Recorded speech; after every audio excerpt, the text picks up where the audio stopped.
रूपा और लीला की शादी को अब 3 वर्ष हो चुके थे। अब रूपा आलसी भी नहीं रहा। वो रोज खेत जाता और मेहनत करता। लीला बहुत खुश थी क्योंकि अब उनका जीवन संपन्न था। रूपा और लीला की खुशियाँ दुगनी हो गईं जब उन्हें जुड़वा बेटे हुए। दोनों थारे जैसे दिखे। आखिर हमारे बेटे हैं। तूने कोई नाम सोचा है दोनों के लिए? मैंने सिर्फ एक के लिए ही नाम सोचा था। क्या? अर्पण। बहुत अच्छा नाम है। और दूसरे का नाम होगा दर्पण। वाह, अर्पण और दर्पण। इस बात को अब 11 वर्ष हो चुके थे और अब अर्पण और दर्पण काफी बड़े हो चुके थे। माँ, भूख लगी है, आ रही हूँ। लीला खाने की थाली लेके आई। माँ की डांट सुन दोनों चुपचाप खाना खाते हैं। अब लीला रूपा के लिए खाना लेके खेत आई। क्या हुआ? थारा मुंह क्यों फूला हुआ है? जैसे तन्ने कुछ पता ही ना है। वही अर्पण दर्पण। आज क्या किया छोरों ने? दोनों फिर से खाने के लिए झगड़ रहे थे। ये बोले कि पहले मन्ने दो और वो बोले पहले मन्ने। समझ नहीं आ रहा क्या होगा इन दोनों छोरों का। कोई नहीं, अभी दोनों बच्चे हैं, जल्दी समझ जाएंगे। समझ जाए तो अच्छा है। कल से उन दोनों को खेत भेज दो, या मेरी मदद भी हो जाएगी और दोनों दिन भर साथ काम करेंगे तो दोनों झगड़ा नहीं करेंगे। हाँ? ये अच्छी तरकीब है। और अगले दिन रूपा रोज की तरह खेत के लिए निकल गया। बेटा अर्पण, बेटा दर्पण। हाँ माँ, बोलिए माँ। आज से तुम दोनों बाबा के खेत में जाओगे और उनकी मदद करोगे। लेकिन माँ, अभी तो मेरी खेलने कूदने की उम्र है। थोड़ा काम कर लोगे तो कुछ घिस नहीं जाओगे और बाकी का वक्त खेल कूद करते रहना। और सुनो, इसके बाद कोई बहस नहीं होगी। दोनों आज से बाबा की मदद करने खेत में जाओगे। अर्पण दर्पण ने चुपचाप अपना खाना खत्म किया और खेत की ओर निकल पड़े। दोनों खेत पहुँचे। तो आ गए मारे राज दुलारे हैं? बाबा, क्या करना है हमको? आज हमें बैल के पैरों में नाल ठोकनी है। लेकिन क्यों? नाल बैलों के जूतों की तरह होती है, जिससे वो खेत में अच्छे से चल सके। नाल ठोकने पर बैल को दर्द नहीं होता क्या? होता है, बहुत दर्द होता है। और बैल दर्द के मारे लात भी मारता है। अरे बाप रे! मैं अकेले ये नहीं कर पाऊंगा, इसलिए मैंने तुम दोनों को यहाँ बुलाया है। बाबा, हमने कभी बैल को नहीं पकड़ा है। इतना डरो मत, आसान है। पहले हम पुरानी नाल निकालेंगे। अर्पण, तुम बैल के सींग पकड़ो और दर्पण, तुम पैर पकड़ो। दोनों भाई बैल को पकड़े हुए थे और रूपा ने पकड़ से पुरानी नाल खींची। बैल थोड़ा छटपटाया पर फिर वो शांत हो गया। देखा, आसान था ना? हाँ। अब क्या करें बाबा? अब हम नई नाल लगाएंगे, तो तुम दोनों बैल के सींग पकड़ो। इस बार वो ज्यादा छटपटाएगा। दर्पण उठकर सिंह के पास चला गया। अब ध्यान से मजबूती से पकड़ो दोनों। हाँ? रूपा ने नई नाल ली और एक हथौड़ा लिया। उसने नाल लगाना शुरू किया और बैल छटपटाया। दर्पण, मजबूती से पकड़। मैंने पकड़ा है, तू अपना देख। हाँ, कितनी मजबूती से पकड़ा है तूने, वो तो दिख रहा है मुझे। अच्छा, तो आकर खुद ही पकड़ ले।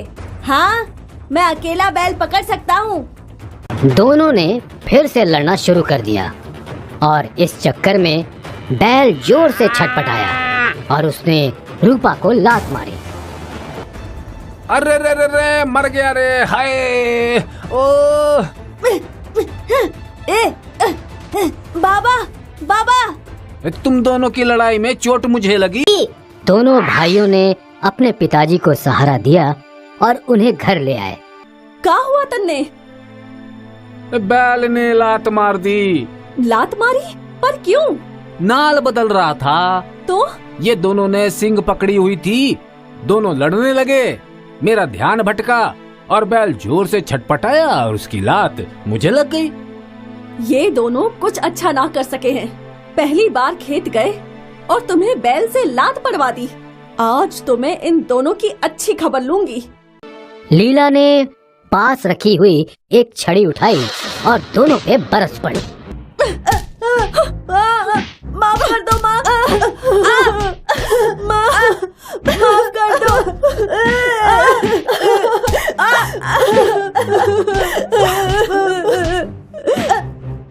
आज ना माफ करूं मैं तन्ने।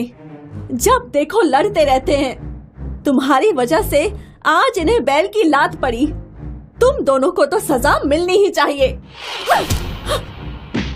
ओए बस कर, कितना मारेगी? तुम दोनों भीतर जाओ। दोनों भीतर के कमरे में चले गए।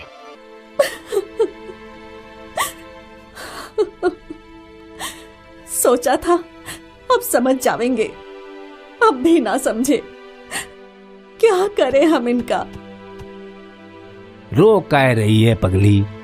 दोनों एक दूसरे के भाई हैं, अब इन्हें समझाना ही पड़ेगा।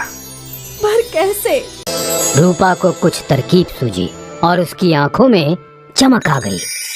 लीला, एक काम कर, बहुत सारी लकड़ियों की एक गठरी बना और उसे रस्सी से बांधकर यहाँ ले आ। पर क्यों?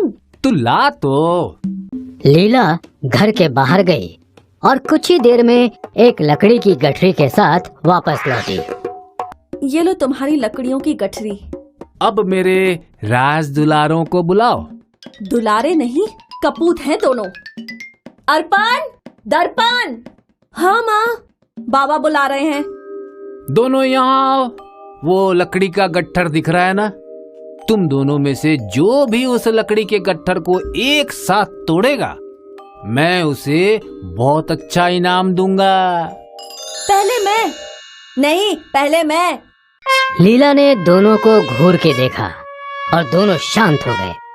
दर्पण खुश हुआ और उसने वो गट्ठर उठाई। उसने अपनी पूरी ताकत लगाई पर कुछ नहीं हुआ। फिर उसने पैरों का भी इस्तेमाल किया, फिर भी नहीं टूटा।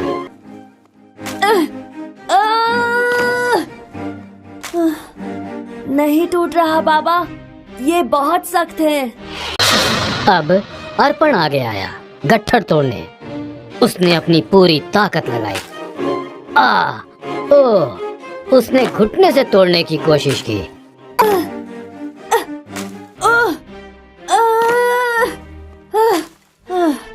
क्या हुआ? किसी से भी नहीं टूटा? चलो एक काम करो, उस गट्ठर की रस्सी खोलो और दोनों एक एक लकड़ी उठाओ। अब इसे तोड़ो। दोनों ने बड़ी आसानी से वो लकड़ी तोड़ दी और दोनों खुश हुए। देखा, एक लकड़ी तुमने कितनी आसानी से तोड़ दी और गट्ठर तुम दोनों भी ना तोड़ पाए। तुम दोनों भी इन लकड़ियों की तरह हो। अगर अकेले हो तो कोई भी तुम्हें तोड़ सकता है, लेकिन अगर साथ हो तो तुम एक गट्ठर हो जिसे तोड़ना बहुत मुश्किल है। हाँ, समझ गए बाबा। अब से हम पहले मैं नहीं करेंगे और ना ही किसी चीज के लिए झगड़ेंगे। बाबा, हमें माफ कर दीजिए। हमारे झगड़े की वजह से आपको बैल ने लात मारी। मेरे लाल। लीला और रूपा ने दोनों को गले लगाया। अर्पण और दर्पण को समझ आ गया कि एकता में शक्ति है।